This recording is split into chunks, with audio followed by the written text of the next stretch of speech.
College की canteen के बाहर बारिश जोरों से हो रही थी। ज्यादातर लड़कियां बालों को प्लास्टिक से ढककर भाग रही थी, पर ऐश्वर्या वो ठीक बीचों बीच खड़ी होकर बारिश का स्वागत कर रही थी। उसकी टी शर्ट भीग चुकी थी, स्कर्ट से पानी टपक रहा था, पर चेहरे पर मुस्कान थी और आंखों में आजादी की चमक। ओए ऐश, तू फिर भीग रही है? अभी तो मेकअप किया था। मेकअप से ज्यादा कीमती बारिश है। इससे ज्यादा रिफ्रेशिंग कुछ नहीं होता कविता। ये बारिश मुझे जिंदा महसूस कराती है। मुंबई जैसे शहर में रहकर अगर कोई लड़की अपनी शर्तों पर जीना चाहे तो समाज के पास उसके लिए कई नाम होते हैं, जैसे बेशर्म, बोल्ड, बिगड़ी हुई। लेकिन ऐश्वर्या इन नामों से कभी नहीं डरी। वो मानती थी कि जीने का असली मजा तब है जब तुम बारिश में नाच सको बिना किसी झिझक के। छोटे कपड़े उसके लिए फैशन नहीं, आजादी का प्रतीक थे। ऐश्वर्या के लिए बारिश एक त्योहार थी। वो मानती थी कि जब तक भीगोगे नहीं तब तक जिंदगी सूखी सूखी ही लगेगी। ये ऐश्वर्या फिर वही कपड़े पहन कर आई है। कोई इसे कुछ बोलता क्यों नहीं? बोलने जाओ तो बोलती है मेरा शरीर है मेरी मर्जी। वो एक साधारण दोपहर था जब एक असाधारण मुलाकात हुई। रोहन, कॉलेज का सबसे शांत लड़का, किताबों में डूबा और विचारों में गंभीर, पर ऐश्वर्या से टकराने के बाद उसकी दुनिया थोड़ी उलझ सी गई थी। ऐश्वर्या, अब तुम्हें लोग क्या कहते हैं मुझे फर्क नहीं पड़ता है। फर्क तो तब पड़े जब मैं उनकी वजह से खुद से शर्मिंदा हो जाऊं। मैं जैसी हूँ वैसे ही खुश हूँ। ये बात सुनकर तो तुम्हारी तरह बारिश में भीगने का मन मुझे भी कर रहा है अब। अच्छा ये बात है, तो अगली बारिश में साथ भीगने चलोगे? ऐसे ही कॉलेज का एक साल खत्म होता है और ऐश्वर्या घर जाने लगती है, जहां ऐश्वर्या का पहनावा अधिकतर चर्चा का विषय बना रहता है। ऐश बेटा, ये शॉर्ट्स थोड़ा छोटा नहीं है? माँ, ये कपड़े मुझे रोकते नहीं, मुझे उड़ने देते हैं। और फिर शर्म कपड़ों में नहीं नजर में होती है। बेटा अब तू बड़ी हो गई है, कुछ तो सलीका सीख। तेरे पिता मुझसे तेरी शादी की बात कर रहे थे। अगर तुझे कोई पसंद है तो बता दे। हाँ माँ, है कोई जिसे मैं आपसे जल्दी मिलाऊंगी। ठीक है। वहीं दूसरी ओर रोहन अपने घर में शादी की बात करता है। मैं एक लड़की है जिससे मैं शादी करना चाहता हूँ। कौन है वो? कितनी बार मिले उससे? घर परिवार देखा? उसका पहनावा कैसा है? संस्कार तो है ना उसमें? वो थोड़ी अलग है, थोड़ी मॉडर्न है, लेकिन दिल की बहुत साफ है। और सबसे बड़ी बात कि वो खुद से प्यार करती है। ये तू क्या कह रहा है? हमारे खानदान में आज तक संस्कारी बहुएं ही आई है, कौनो मॉडर्न नहीं आई है। हाँ बेटा, तू एक बार अच्छे से सोच विचार ले। माँ, पिताजी, एक लड़की की कीमत उसकी लंबाई, कपड़े या खानदान से नहीं होती है, उसकी सोच से तय होती है। मैंने फैसला कर लिया है कि अगर मैं शादी करूंगा तो बस उसी से करूंगा। इस प्रकार जल्दी रोहन के घर वाले ऐश्वर्या से शादी करने के लिए तैयार हो जाते हैं और ऐसे ही दिन बीत रहे होते हैं। अगर हमारी शादी होती है तो वादा करो सुहाग रात में बारिश कराओगे। डील पक्की। अगर बारिश नहीं हुई तो पाइप से पानी गिरा दूंगा, ठीक है? ये हुई ना बात। शादी केवल दो लोगों का मिलन नहीं होता, ये दो संस्कृतियों, दो सोचों और कभी कभी तो दो जमानों का संगम भी होता है। ऐश्वर्या और रोहन की शादी में ठीक यही हुआ। एक मॉडर्न बिंदास लड़की एक ऐसे परिवार में बहू बनकर आई जहां परंपरा हर सांस में बसी थी। जल्दी रोहन और ऐश्वर्या की शादी हो जाती है, पर शुरुआत में सब कुछ मीठा था, बिल्कुल हल्दी की महक और बारिश की बूंदों की जैसे। हे भगवान, ये कपड़े हैं शादी के? क्या बहू ऐसे आती है?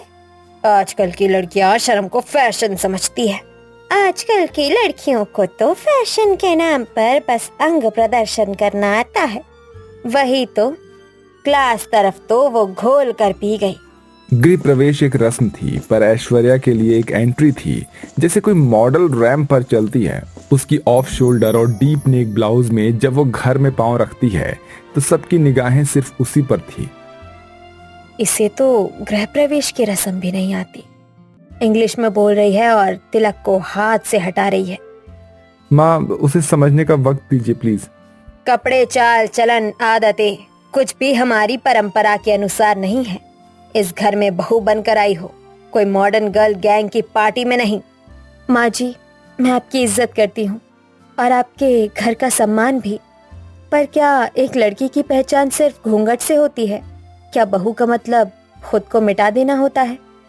बहू का मतलब होता है घर की मर्यादा निभाना। तुम इस घर की पहली छवि हो और लोग तुम्हें देखेंगे तो पूरे घर की परछाई बनाएंगे।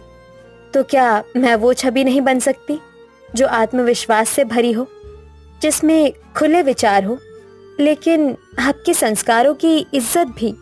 तभी वहां पर ऐश्वर्या का ससुर बीच में बोल पड़ता है, बेटा, इस घर में सबके अपने अपने संस्कार हैं। तुम नए दौर की हो, पर यह घर कई पीढ़ियों से बना है। अगर दोनों एक दूसरे को समझें तो सुकून रहेगा घर में। बाबूजी, मैं समझती हूँ, मैं आपकी बहू हूँ, लेकिन मैं एक इंसान भी हूँ जिसकी एक सोच, एक आदत और एक पहचान है। मैं दोनों को साथ लेकर चलना चाहती हूँ। ना आप बदले, ना मैं मिटूं। ये बात सुनने में अच्छी लगती है। चलो अब अंदर आओ, गृह प्रवेश हो गया, अब असली परीक्षा शुरू होगी। ऐश्वर्या, मैं तैयार हूँ माँ जी। और इस तरह ऐश्वर्या गृह प्रवेश की रस्म करके अपने ससुराल में दाखिल हो जाती है। ऐसे ही रात में ऐश्वर्या का कमरा फूलों से सजा था, लेकिन ऐश्वर्या की नजरें खिड़की पर टिकी थी, जहां बाहर बिजली चमक रही थी और हल्की बूंदें गिरनी शुरू हो गई थी। रोहन, बारिश, देखो, वादा पूरा हुआ। मैंने कहा था ना तुम्हारी बारिश आएगी। कमरे में क्यों बैठे हैं? चलो ना बाहर चलते हैं, भीगते हैं। पर शादी के बाद पहली रात में लोग कुछ और करते हैं ना। हम वही करेंगे, पर बारिश में।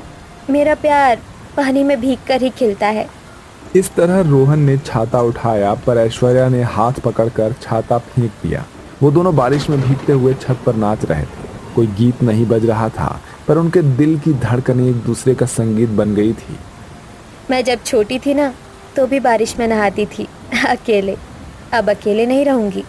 अब हम दोनों भीगेंगे साथ साथ। इस तरह उनके कपड़े भीग चुके थे, दिल पिघल चुके थे, और उस रात ऐश्वर्या ने पहली बार महसूस किया था कि भीगना सिर्फ बाहर नहीं, अंदर भी होता है।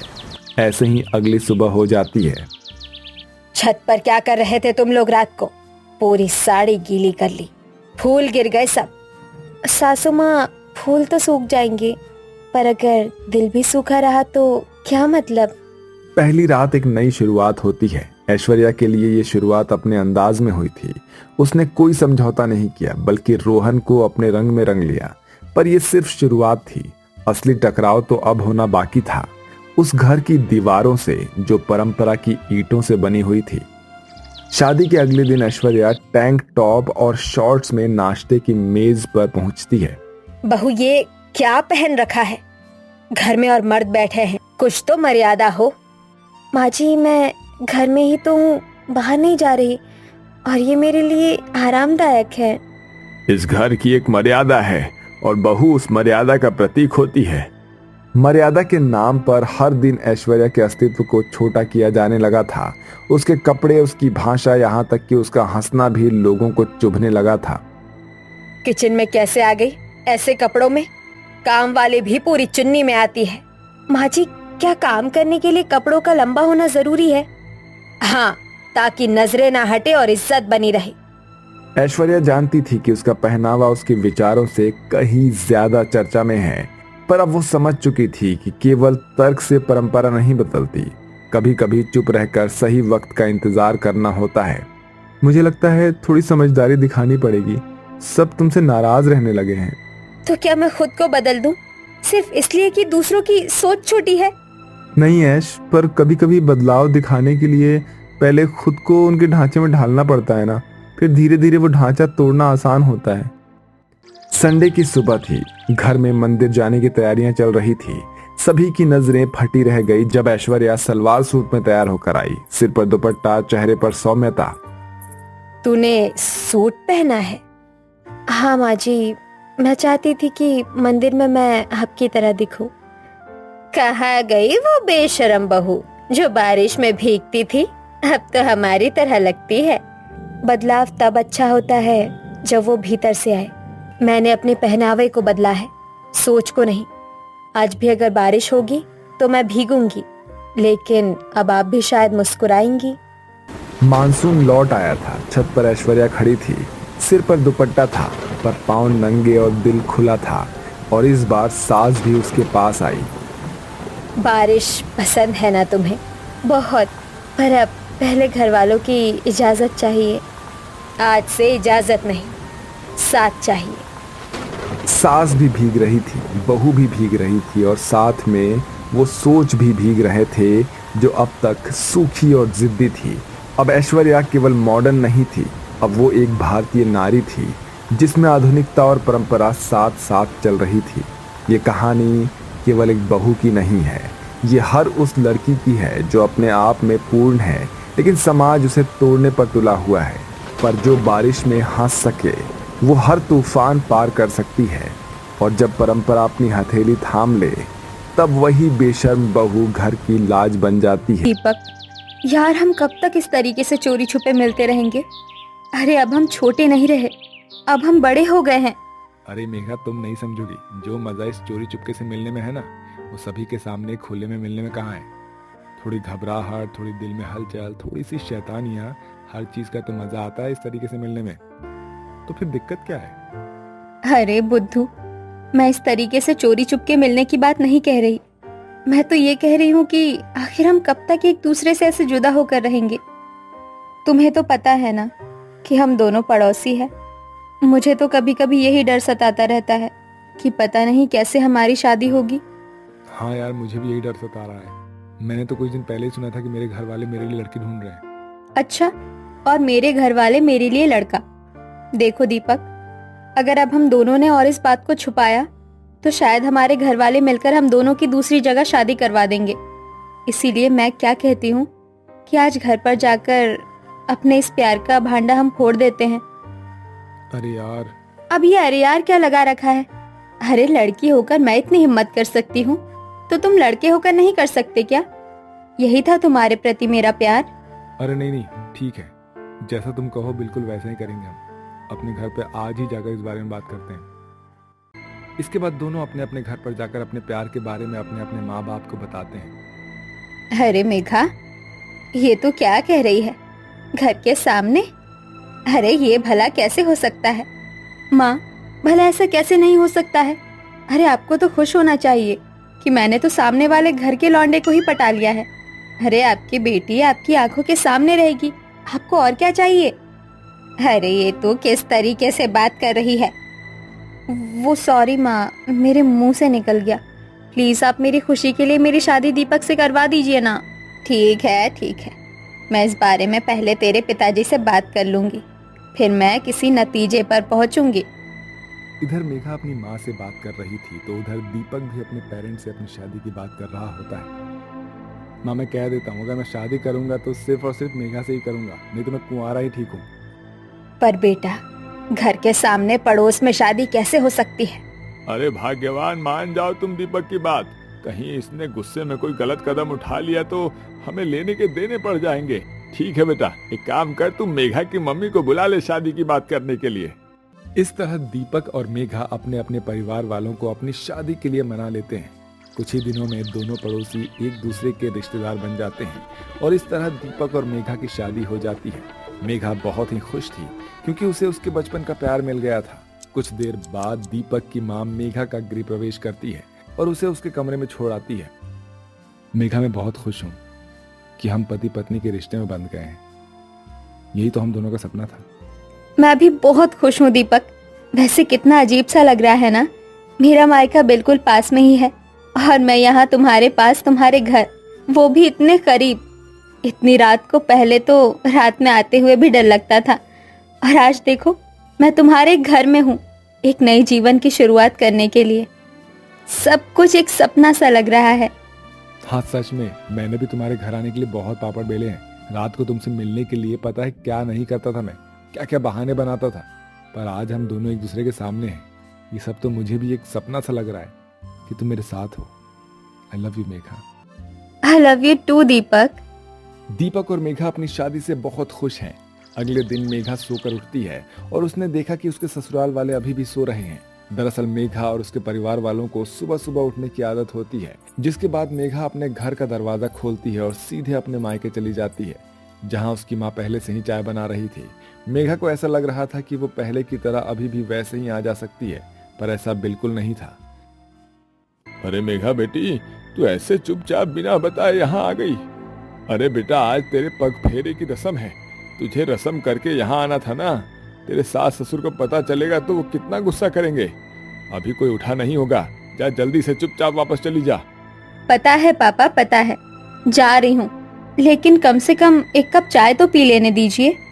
मम्मी प्लीज मुझे एक कप मलाई वाली चाय दे दीजिए ना। हाँ मेरी लाडो रानी, अभी ला रही हूँ। इधर लता आराम से नाइट सूट में बैठकर अपने मायके में चाय पी रही थी और उधर उसकी सास यशोदा मेघा को पूरे घर में ढूंढ रही होती है। दीपक बेटा, मेघा अपने कमरे में नहीं है, मैंने पूरे घर में देख लिया, आखिर वो गई तो गई कहाँ? माँ शायद आपने छत पर नहीं देखा होगा ना, मैं एक बार छत पर देख कर आता हूँ। तभी मेघा अपने ससुराल आ जाती है। मेघा बहू, तुम इतनी सुबह सुबह बाहर से कहाँ से आ रही हो, वो भी इस नाइट सूट में? कहाँ से मतलब माँ जी? मैं तो अपने मम्मी पापा से मिलकर आ रही हूँ। दरअसल मैं जब उठी तो आप लोग सो रहे थे, तो मैंने सोचा कि क्यों ना मैं अपने मायके में चाय पी कर आ जाऊं। अरे तुम बिना बताए बिना पग फेरे की रस्म के ही अपनी माँ के पास चली गई। तुम्हें पता है ना, अब तुम इस घर की बहू हो। अरे इस तरह नई नवेली दुल्हन घर से बाहर नहीं जाया करती, इसीलिए तुम अब अपने इस बचपने को छोड़ दो। ये नहीं कि घर के सामने मायका है तो तुम सुबह उठते ही वहां चली जाओगी। हमारे भी इस मोहल्ले में इज्जत है दीपक, इसीलिए मैं मेघा से शादी के लिए मना कर रही थी। इतने पास में शादी होना बिल्कुल भी सही नहीं है, लेकिन तूने ही बात नहीं मानी। यशोदा की ये बात सुनकर मेघा मुंह बनाते हुए अपने कमरे में चली जाती है। दरअसल मेघा को अपनी सास की बात बहुत ही बुरी लगी थी और उसी दिन से शुरू हुई सास बहू के रिश्ते में कड़वाहट। अब तो जब भी मौका लगता था मेघा अपने मायके चली जाती थी और अपनी सास की खूब बुराइयां करती थी। माँ, आपको पता भी है माँ जी मेरे पर बहुत हुक्म चलाने की कोशिश करती हैं, लेकिन मैं उनकी एक नहीं सुनती। वो तो बस एक ही चीज कहती रहती है कि आखिर मैं यहाँ क्यों आती हूँ। उनका बस चले तो वो मेरा मायका आना ही बंद कर दे। अरे ऐसे कैसे बंद कर देगी? अरे पहले पड़ोसी थे तो बड़े हंस हंस कर बातें कर रही थी, अब रिश्तेदार बन गए तो ये थोड़ी ना है कि वो अपना घमंड दिखाएगी। अरे तू कहे तो मैं बात करूँ तेरी सास से? अरे नहीं माँ, आपको फिक्र करने की कोई जरूरत नहीं है। भला किसी के रोकने से मैं अपने मायके नहीं आऊंगी क्या? आपको चिंता करने की कोई जरूरत नहीं है, ये मेरा मायका है और मैं अपने मायके में 10 चक्कर लगाऊंगी। इस चीज से मुझे कोई नहीं रोक सकता। अच्छा माँ, अब मैं चलती हूँ, दीपक जी के आने का समय हो गया है। और जब मेघा घर पहुंचती है तो पूरे घर का नजारा ही बदला हुआ था। अरे मेघा बहू, तुम मम्मी के घर गई हुई थी, तुमने मुझे बताया नहीं कि तुम अपनी मम्मी के घर गई हो। चलो कोई बात नहीं, वैसे तेरे ससुर जी आज हमारे गांव गए थे, तो वो वहां से 2 डिब्बे देसी घी और कुछ मिठाइयाँ लेकर आए हुए हैं। वो गाय का शुद्ध देसी घी है, तो मैंने ये सोचा कि 1 डिब्बा हम रख लेंगे और 1 डिब्बा तुम्हारी मम्मी को दे देंगे। बहुत बढ़िया घी होता है गांव का। चलो मैं तुम्हारी मम्मी के घर चलती हूँ, उनसे मिल भी लूंगी और ये घी भी दे दूंगी। आप और मेरे मायके जाएंगी माँ जी? अरे बहू, ये तेरा मायका बाद में है, मेरी सहेली का घर पहले है, क्योंकि जब से मैं शादी करके यहाँ आई हूँ तब से मैं तुम्हारी मम्मी को जानती हूँ। तुम्हारी मम्मी और मैं बहुत ही अच्छी सहेलियाँ हैं। दीपक, हम दोनों सास बहू जा रही हैं, थोड़ी देर हम वहीं बैठेंगे और गप्पे मारेंगे। तुझे अगर चाय पीनी हो तो वहीं आ जाना। मेघा तुम एक काम करो, मम्मी के घर जाओ और मेरे लिए चाय बनाओ, मैं भी आ रहा हूँ कुछ देर में। मेघा इस तरह अपनी सास का बदला हुआ रूप देखकर काफी हैरान थी। ऐसे ही कुछ दिन बाद मेघा और यशोदा दोनों लता के घर जाते हैं। मेघा, तुम यही सोच रही हो ना कि मेरे में इतना अचानक बदलाव कैसे आया? दरअसल मैंने बहुत सोचा और मेरे मन में ये बात आई कि जब हम अपने बेटों से दूर नहीं रह सकते तो बेटियों को अपने माता पिता से दूर क्यों रखें? बेटियों को भी बेटों की तरह पूरा हक है अपने माता पिता के साथ रहने का, कभी भी आने जाने का। अपने मायके में समय बिताने का। जिस तरह हम अपने बेटों को हमेशा अपने पास रखते हैं, तो एक बेटी को उनके माता पिता से मिलने के लिए इजाज़त क्यों लेनी पड़ती है। अब तुम्हारी नंद नीलम यहाँ आती है तो हम भी तो बहुत खुश हो जाते हैं। वैसे ही तुम्हारा यहाँ आने से तुम्हारे माँ पिताजी को खुशी होती है। मेघा, अब तुम्हें अपने मायके में आने के लिए मुझसे या घर में किसी से इजाज़त लेने की कोई ज़रूरत नहीं है। तुम अपने मायके में कभी भी आ जा सकती हो। शुक्रिया माँ जी, मुझे समझने के लिए। यशोदा की बात सुनकर सभी के चेहरे पर एक अलग ही खुशी आ जाती है। दोनों समधन भी आपस में गले मिलते हैं और उस दिन के बाद से मेघा को कभी भी अपने मायके आने जाने के लिए सोचना नहीं पड़ता था। उसके लिए मायका और ससुराल दोनों में